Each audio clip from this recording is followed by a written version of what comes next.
മനോഹരം യാഹേ നിന്റെ ആലയം, എന്തോരാനന്ദവ പ്രകാരങ്ങളിൽ.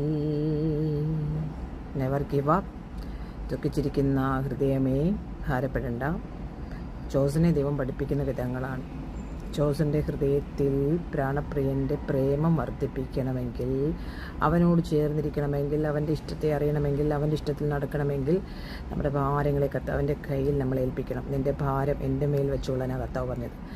എൻ്റെ നുകം സൗമ്യതയും താഴ്മയുമുള്ളതാണ്. അത് നമ്മളെ പഠിപ്പിക്കുകയാണ്. നമ്മുടെ ഹൃദയത്തിൽ വരുന്ന ഭാരങ്ങളെയൊക്കെ കർത്താവിൻ്റെ കരത്തിലേക്ക് കൊടുക്കുക എന്ന് പറഞ്ഞാൽ അവനെ ട്രസ്റ്റ് ചെയ്യാനും, അവനറിയാതെ ഒന്നും സംഭവിക്കുന്നില്ലെന്നും, ഇനി എന്തേയും പരിഹാസവും മറിയ അനുഭവിച്ച ആ വേദന തൻ്റെ സഹോദരൻ മരിച്ചപ്പോൾ കർത്താവ് അറിയാതെ ഒന്നും സംഭവിക്കുന്നില്ല. പ്രിയ പൈ, ഈ നാറ്റം നിൻ്റെ നന്മയ്ക്കാണ്, ഈ നാറ്റം നിനക്ക് കിരീടത്തിനാണ്.